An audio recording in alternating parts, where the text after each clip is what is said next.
కేంద్రం ప్రవేశపెట్టిన బడ్జెట్ మధ్యతరగతి వేతన జీవులకు ఊరటనిచ్చే విధంగా ఉందని ఆర్థిక రంగ నిపుణులు శ్రీనివాస్ గరిమెల్ల అన్నారు.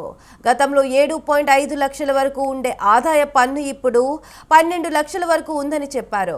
హైదరాబాద్ లకిడీ కప్పుల్లోని federation of chambers of commerce and industry సమావేశంలో పాల్గొన్నారు.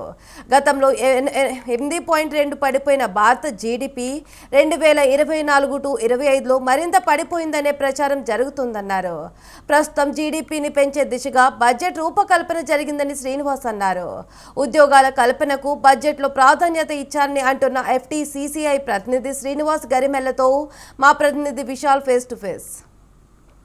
2025-26 ఆర్థిక సంవత్సరానికి సంబంధించి కేంద్ర మంత్రి నిర్మలా సీతారామన్ పార్లమెంట్లో బడ్జెట్ని ప్రవేశపెట్టారు. ఇక ఈ బడ్జెట్కి సంబంధించి ఈ బడ్జెట్లో ఎలాంటి ముఖ్యమైన అంశాలు ఉన్నాయి, వీటన్నిటికి సంబంధించి మనతో మాట్లాడడానికి ప్రముఖ ఆర్థిక రంగ నిపుణులు శ్రీనివాస్ గారు ఉన్నారు. వారిని అడిగి తెలుసుకుందాం. సార్, ముఖ్యంగా 2025-26 బడ్జెట్కి సంబంధించి ఏ ప్రధాన అంశాలు ప్రస్తావించారు?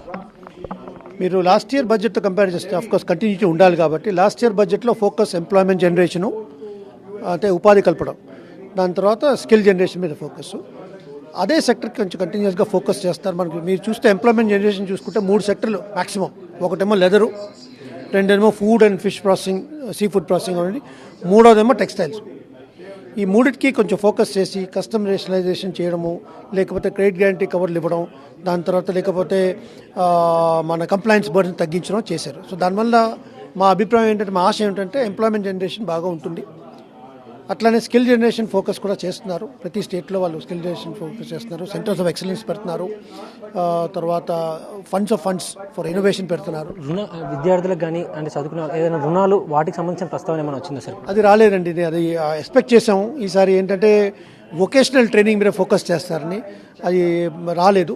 అంటే ప్రధానంగా వినిపిస్తుంది ట్యాక్స్ ఎక్సెంప్షన్ ఎక్కువగా, అంటే 12 లక్షల వరకు ఇచ్చారనేది. అంటే ఇది ఎంతమందికి ఉపయోగపడే అవకాశం ఉంటుంది సార్? మనది ఎవరికి ఎక్కువగా ఉపయోగపడే అవకాశం ఉంటుంది? ఉద్యోగులకండి. జనరలీ 12 lakhsలో మనం లాస్ట్ ఇయర్ వరకు 80,000 కట్టేవాళ్ళం. ఈ 80,000 మన పాకెట్లో వచ్చింది అంటే ఆ 80,000 మనం 40,000 కొంచెం సేవింగ్స్ చేసినా ఇంకో 40,000 ఖర్చు పెడతాం. ఒక కొత్త టీవీ కొనడమో, లేకపోతే మనం ఇంకో ఊరికి వెళ్ళి టూరిజం స్పెండ్ చేయడమో ఏదో ఖర్చు పెడతాం. ఆ 40,000 రూపాయలు పర్ పర్సన్ మీరు ఖర్చు పెడితే జీడిపి పెరుగుతుంది, ఉత్పాదన పెరుగుతుంది. అది అడ్వాంటేజ్ అండి. ఇది యాక్చువల్లీ మాస్టర్ స్ట్రోక్. అది అనుకోలేదు మేము కూడా. మేము ఏదో అనుకున్నాం, మనకు 7.5 ఉండేది, మేము 9 అన్నాం, 9 అనుకున్నాం, మేము రాసాం కూడా 9 12 చేశారు. సో ఆ రకంగా మిడిల్ క్లాస్కి మంచి budget. Because last year especially suffer అయ్యారు. మీకు తెలుసు కదా, వెజిటేబుల్స్, కూరగాయలు ఇన్ఫ్లేషన్ బాగా పెరిగిపోయి అక్టోబర్లో అయితే మీకు డబుల్ డిజిట్ అయిపోయింది. టోటల్ లాస్ట్ ఇయర్ అంటే రీటైల్ ఇన్ఫ్లేషన్ హై ఉండేది.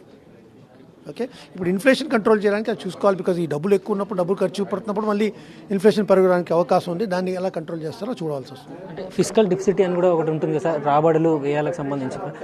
అదే దాన్ని 4.5 చేయాలని కూడా ఒక టార్గెట్ పెట్టుకున్నట్టు కూడా ఉంది. ఎట్లా సార్, దాని ప్రస్తావన ఏమైనా వచ్చింది? 4.8 ఈ ఏడాది టార్గెట్ పెట్టారు. Next year 4.4 తగ్గిస్తారంటున్నారు.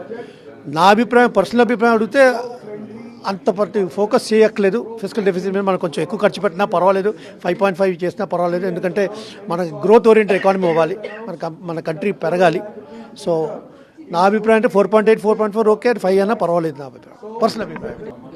12 lakhs ట్యాక్స్, అదే వాళ్ళ ఇన్కమ్ ట్యాక్స్ కట్టేదానికి ఒక ఎగ్జామ్షన్ ఉంది. కానీ కింది స్థాయి వాళ్ళకి కానీ, అంటే స్ట్రీట్ వెండర్స్కి కానీ, వాళ్ళకి ఏదైనా ఇందులో ప్రోత్సాహకం ఏమైనా ఇచ్చారా సార్ దీంట్లో? లేదండి. అంటే ఇప్పుడు పువర్ పీపుల్కి ఇన్ఫ్లేషన్ ఎఫెక్ట్ అవుతుంది కదా. సో బేసిక్లీ పువర్ పీపుల్కి అంటే ఇన్ఫ్రాస్ట్రక్చర్ స్పెండింగ్, లీకేజెస్ ఇవన్నీ తగ్గించుకోవాలి. లైక్ వెజిటబుల్ వెండర్స్ ఉన్నారనుకోండి, వాళ్ళకి లాస్లు ఎక్కువ.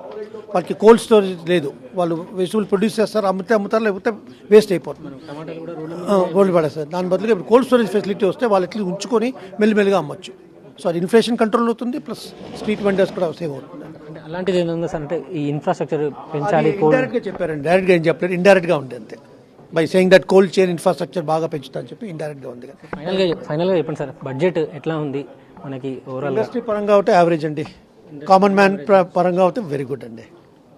అది థ్యాంక్ యూ. రైట్, ఇది ఒక అంటే మిడిల్ క్లాస్కి మధ్యతర ప్రజలందరికీ కూడా ఈ బడ్జెట్లో ఇది ఒక ముఖ్యమైన అంశంగా ప్రముఖ ఆర్థిక రంగ నిపుణులు శ్రీనివాస్ తెలుపుతున్నారు. అదేవిధంగా ఇండస్ట్రియలిస్ట్ అంటే పారిశ్రామికవేత్తలకి పరిశ్రమలకు కానీ ఈ బడ్జెట్లో అంటే ఎక్కువ ప్రాధాన్యత లేదు, ఒక యావరేజ్గానే ఈ బడ్జెట్లో ప్రాధాన్యత ఇచ్చారని కూడా ప్రముఖ ఆర్థిక రంగ నిపుణులు శ్రీనివాస్ గరిమెల్ల గారు అంటున్నారు. కెమెరామెన్ నర్సింగ్తో విశాల్, స్వతంత్ర న్యూస్.